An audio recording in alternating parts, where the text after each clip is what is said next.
छपरा में police team से मारपीट का वीडियो हुआ वायरल। होली के दिन तरैया थाना क्षेत्र में शराब कारोबारियों को पकड़ने गई थी पुलिस।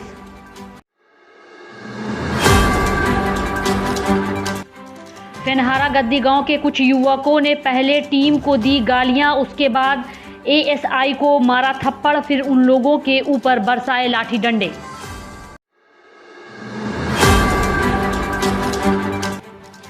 इस टीम में करीब 10 लोग थे मौजूद, सभी के पास थे हथियार, बावजूद चुपचाप पिटती रही पुलिस। उसके बाद भीड़ ने पुलिस को धमकी देकर गांव से खदेड़ा।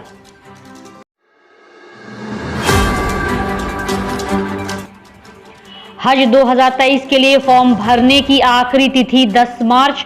बिहार हज कमेटी के मुख्य कार्यपालक पदाधिकारी राशिद हुसैन ने बताया, तारीख में अब नहीं होगी बढ़ोतरी।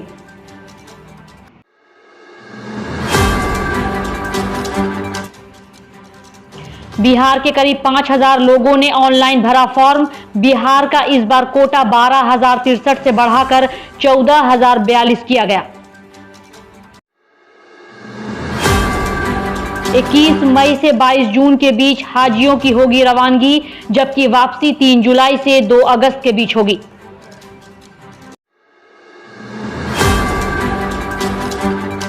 फॉर्म स्वीकृति हो जाने के बाद मार्च में पहली किश्त 81,500, उसके बाद दूसरी किश्त 1,70,000, वहीं तीसरी किश्त मई में देनी होगी।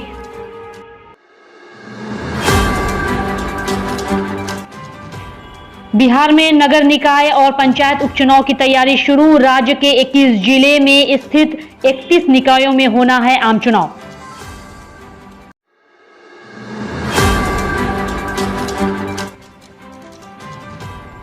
राज्य निर्वाचन आयोग ने चुनाव को लेकर वार्डवार मतदाता सूची बनाने का कार्यक्रम किया घोषित।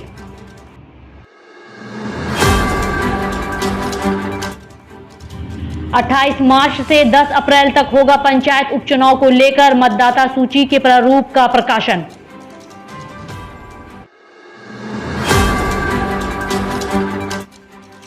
बिहार एमएलसी चुनाव को लेकर महागठबंधन उम्मीदवार की आज होगी घोषणा। लालू प्रसाद यादव व तेजस्वी ले सकते हैं बड़ा फैसला।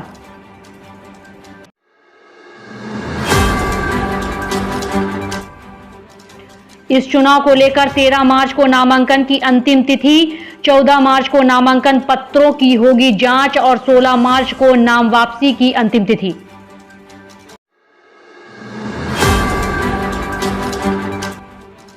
बिहार विधान परिषद चुनाव पर 4 सीटों के लिए बीजेपी ने जारी किया उम्मीदवारों के नाम, दिग्गजों पर जताया भरोसा।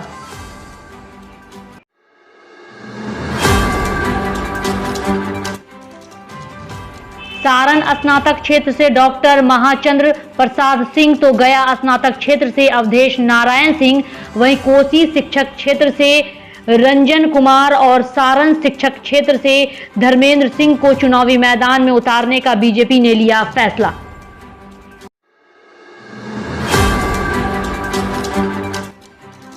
जमीन के बदले नौकरी देने के मामले में केंद्रीय एजेंसियों ने लालू प्रसाद यादव के करीबियों पर कसा शिकंजा।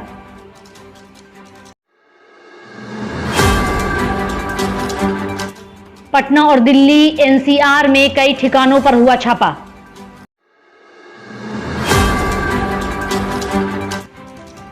दिल्ली में तेजस्वी के घर पहुंची ईडी तो 3 बेटियों हेमा, रागनी और चंदा के घर भी जारी है सर्च।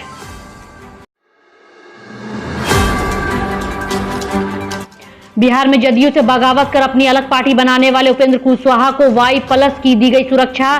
Y+ सुरक्षा देने पर जदयू के राष्ट्रीय अध्यक्ष ललन सिंह ने की तीखी प्रक्रिया।